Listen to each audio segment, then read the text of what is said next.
La formation, vous savez que c'est très important parce qu'aujourd'hui, ce que nous avons constaté au Sénégal, nous on a d'excellents ingénieurs, on a d'excellents techniciens, mais nos ouvriers ne sont pas formés.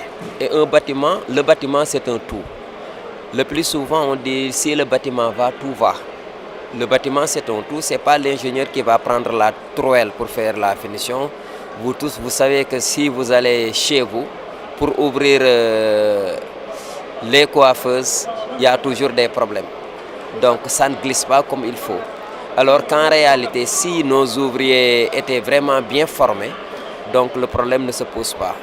Autre chose aussi, où j'attire l'attention de l'État, la formation aussi ne doit pas tout simplement s'arrêter aux gens qui sont aux lettrés.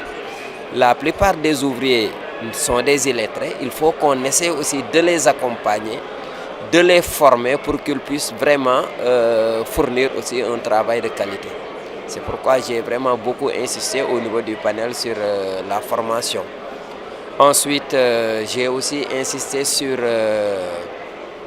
la revalorisation des matériaux. Parce que vous savez que dans toute zone, il y a les matériaux qu'il faut pour régler le problème de la construction. Aujourd'hui, vous allez dans le Fouta, vous n'avez pas besoin de prendre le basalte de Dakar ou bien de Thiès, l'amener sur des centaines de kilomètres.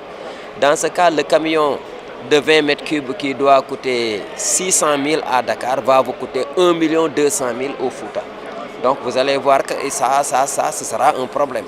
Donc il faut qu'on essaie de revaloriser les matériaux. Dans toute zone, essayer d'utiliser les matériaux locaux pour faire les constructions. Dans ce cas, une maison qui coûte 14 millions à Dakar peut coûter 8 millions ou 9 millions dans le Fouta.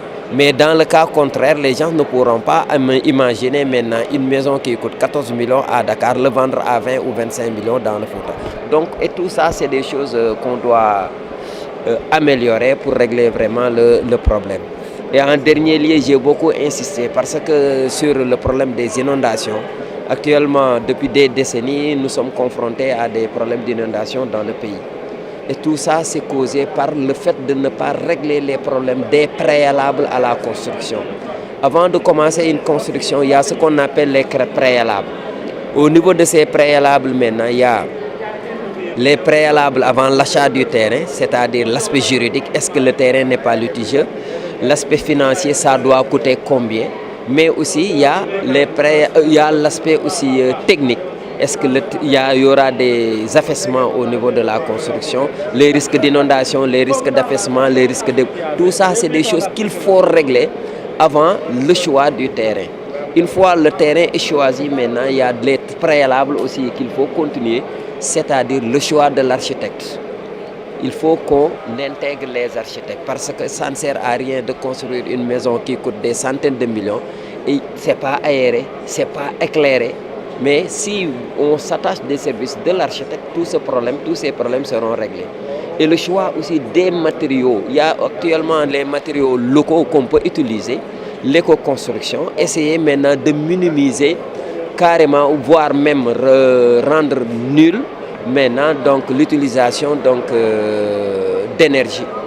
Il faut minimiser donc le coût de l'énergie en utilisant les matériaux écologiques qui ont une très bonne résistance, qui sont de bons isolants thermiques, mais aussi de bons isolants acoustiques.